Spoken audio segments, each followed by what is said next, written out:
السلام عليكم يا اغلى متتبعين، فيديو جديد ان شاء الله يوصلكم وانتم في احسن صحه وفي احسن حال. اليوم غنشارك معكم جوج ديال الكيكات اللي كيجيو غايه في الروعه. الكيكه الاولى ديال الشكلاط اللي كتجي زوينه بزاف يشبعوش منها الدراري، والكيكه الثانيه بالفواكه الجافه حتى هي كتجي رائعه. خذوا معايا المقادير. اللي عندي فيهم واحد القطعه ونصف ديال الشكلاط، غندوبو هادشي كله في الماء. وعندي كأس سكر ساندة أو سكر خشن، وكأس زيت، وعندي كأس ديال الماء، وعندي شكلاط غبرة. ناخد واحد جوج معلقات هكاك. هاد المرحلة الأولى غندوبو هادشي كله في كاسرونة.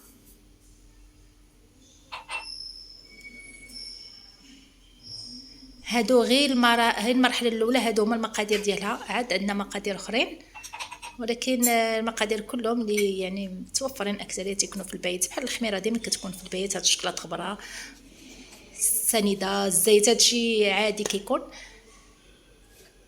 كناخذوا هاد جوج معالق ديال الشكلاط غبره، كنخلطو هكايا وكنديروه على نار مهيله ونخليوه حتى يذوب. وديك الساعه غنرجع باش ديك الساعه نكملوا الكيكه ديالنا. من بعد ما ذوبت هاد المقادير كناخد كاس كنخليه جانبا حتى الاخير غنسقيو به الكيكه. وكناخد هاد الشكلاط هذا، بالحق غيكون برد، ما كنخدمش به كي كنحيدو من البوطه، بالعكس كنخليوه يبرد عاد كنخدمو به، حيت كنديرو معاه البيض ما يمكنش لنا نديروه سخون. المهم ها هو ولا دافي، عاد انا خدمت به. دابا غنضيف 3 البيضات يكونوا بدرجه حراره المطبخ.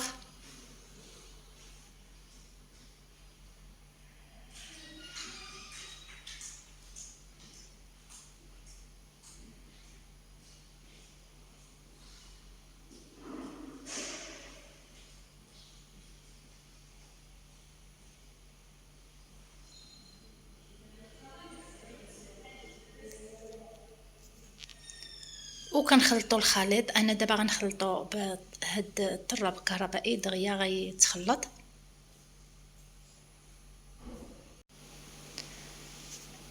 انا خلطته، ما بغيتش ندير لكم صداع باش ما نصدعكمش. يمكن لكم تخلطوه حتى بيديكم بالطراب اليدوي. دابا غنضيف الدقيق. انا خديت الكاس الاول،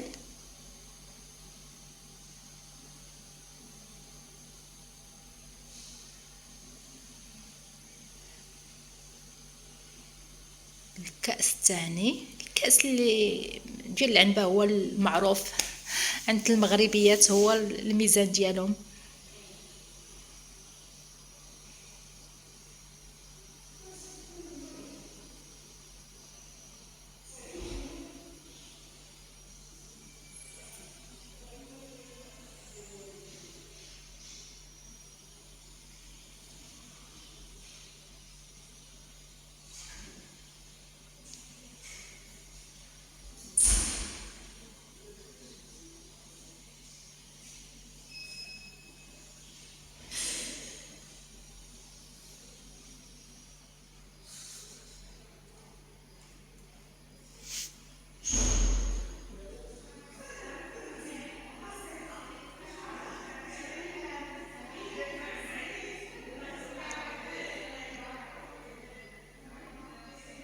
وغنضيف نصف كاس.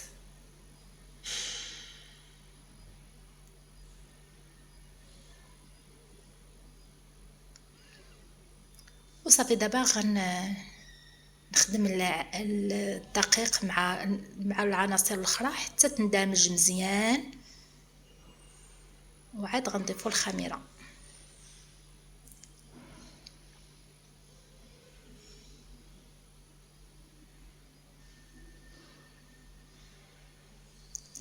بالنسبه لخميره الحلوى، عندي 2 الخمائر من وزن 8 غرام، وللاسف هذيك الساعه باش بغيت ندير الخميره مشات ليا الصوره.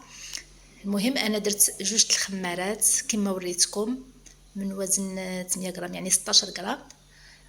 وهذا هو المول المول هذا هو المول اللي غندير فيه انايا. دهنته بالزبده ورشيته بالكاكاو باش ما كيبقاش، حيت الدقيق كيجي بيض هكا عليها. اللهم هكا ملي كديروا كيكات الشوكولا كترشوا عفوا بكاكاو غبره.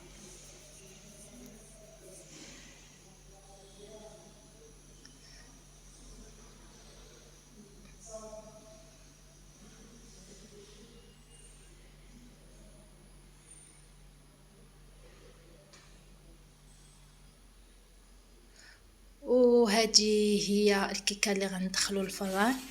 دابا غنزيدها واحد شويه ديال الكركاع شويه اللوز، ماشي شي حاجه كثيره. المهم غير باش هكا الدراري ملي كيعضو كيطيحوا في شي هذاك الحبيبات ديال هاد الفواكه الجافه.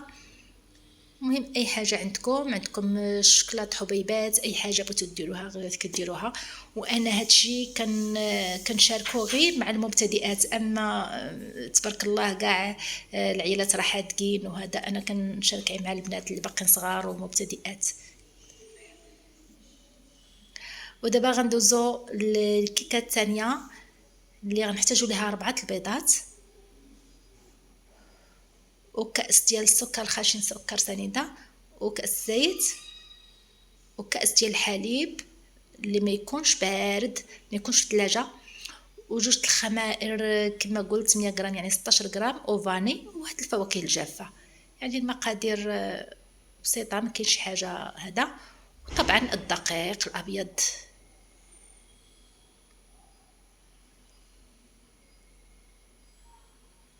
اولا غنديروا البيض 4 البيضات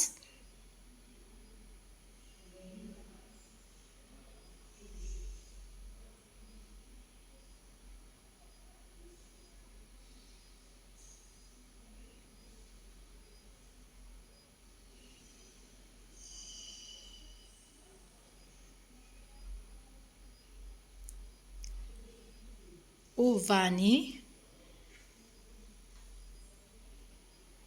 والسكر الخشن سكر سنيده. وكنبداو نخدمو مرحله بمرحله. اما الطراب اليدوي اولا في كهربائي المهم باش تسربيو راسكم كديروا هكايا، اما كديروا في طحانه اولا هذا باش ما كتعياوش كتبقاو تخدموا. انا ما كنبغيش نصدعكم ما كنبينش هاد المراحل. وزدت كاس زيت حيت كنبقى نقطع باش ما نصور لكمش الصداع، لهذا ما كنشدش شي حاجات. المهم انا ضفت كاس زيت وغنضيف كاس حليب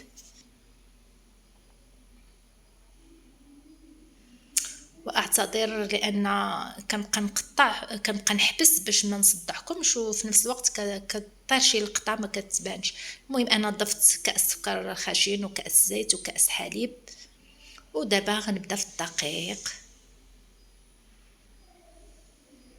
الكاس الاول بسم الله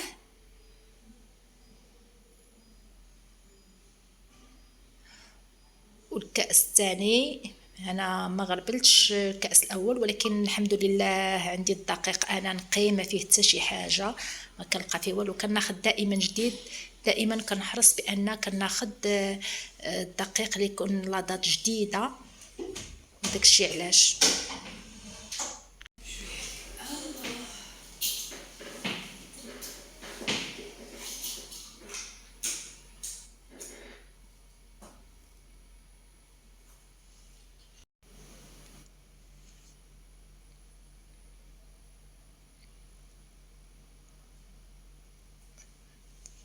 دابا غنضيف الكاس الثالث تدريجيا على حسب نقدر ما نحتاجوش كله. انا ضفت دابا النص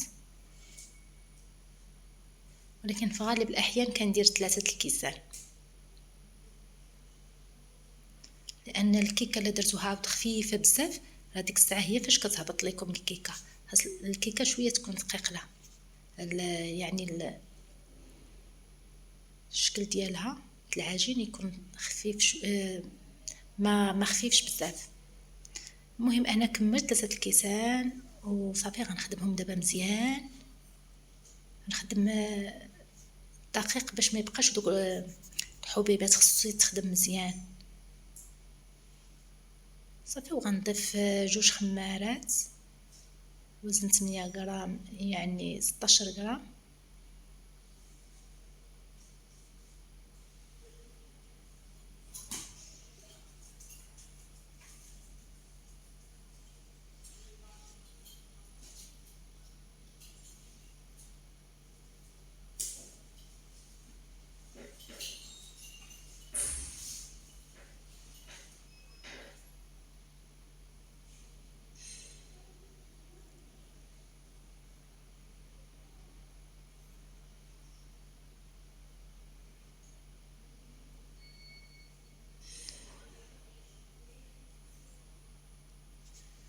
ها الشكل ديال العجين كيف خصو يكون.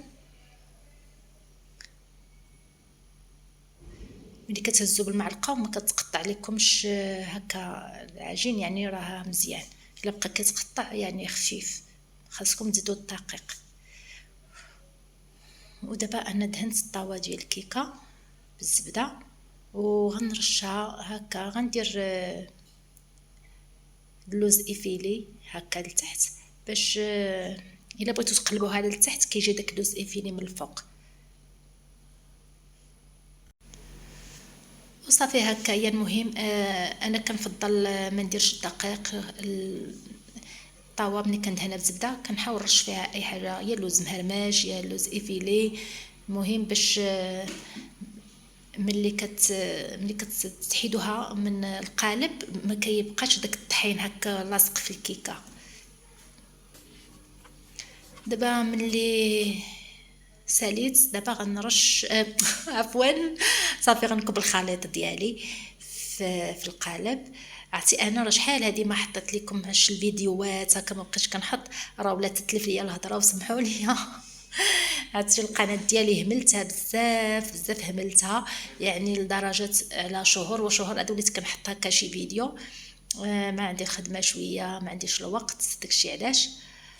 وكنتمنى المتتبعين ديالي كلهم يرجعوا عندي للقناه ويشاركوا الفيديوهات ديالي ويشجعوني، حيت في الحقيقه ما بقيتش كنحط. المتتبعين كلهم مشاو، ما بقاوش كيطلعوا لهم فيديوهات لان ما بقيتش كنحط بطبيعه الحال.